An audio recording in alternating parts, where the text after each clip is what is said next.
मनुष्य जीवन एक महान उद्देश्य के लिए मिलता है। लाखों करोड़ों योनियां पार करके बड़े समय और श्रम के बाद हमने उसे पाया है।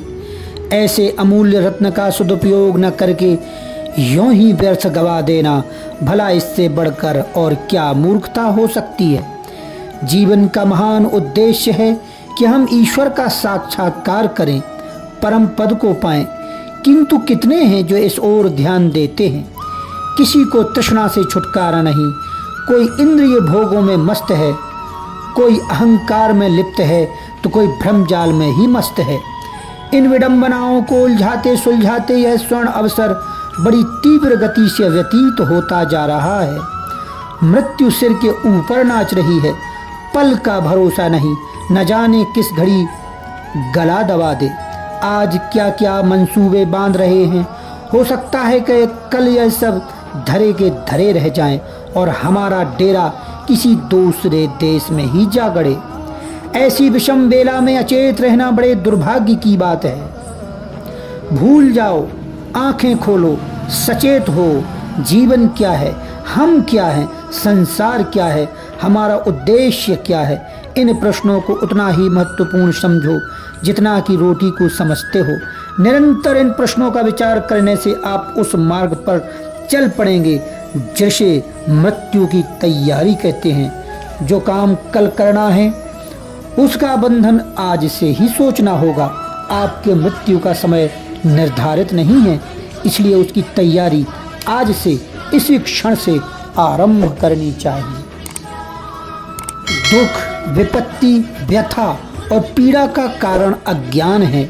मृत्यु के समय दुख प्राप्त करने का, नरक की ज्वाला में जलने का, भूत प्रेतों में भटकने का, जन्म मरण की फांसी में लटकने का एक ही कारण है, अज्ञान, केवल अज्ञान। अंधकार से प्रकाश की ओर चलो, मृत्यु से अमृत की ओर चलो। ईश्वर प्रेम रूप है, प्रेम की उपासना करो। स्वर्ग पैसे से नहीं खरीदा जा सकता, खुशामद से मुक्ति नहीं मिल सकती। मजहबी कर्मकांड आत्मा का कल्याण नहीं कर सकते।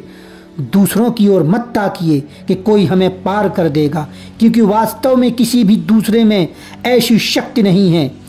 आत्मा का आत्मा से ही उद्धार कीजिए, अपना कल्याण आप ही करिए। अपने हृदय को विशाल, उदार, उच्च और महान बना दीजिए।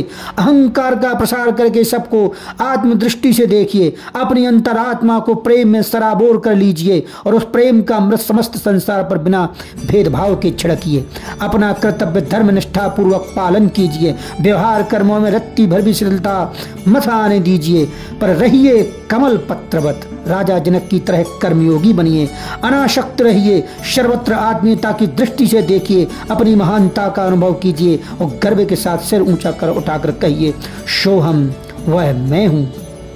आत्मज्ञान द्वारा अपने परलोक को परिपूर्ण आनंदमय बना सकते हैं। मृत्यु फिर आपको दुख न देगी, वरन एक खेल प्रतीत होगी। आप ऊंचे उठेंगे और महान उद्देश्य को प्राप्त कर लेंगे। मृत्यु की तैयारी के लिए आज से ही आत्मा के विशुद्ध स्वरूप का चिंतन आरंभ कर देना चाहिए।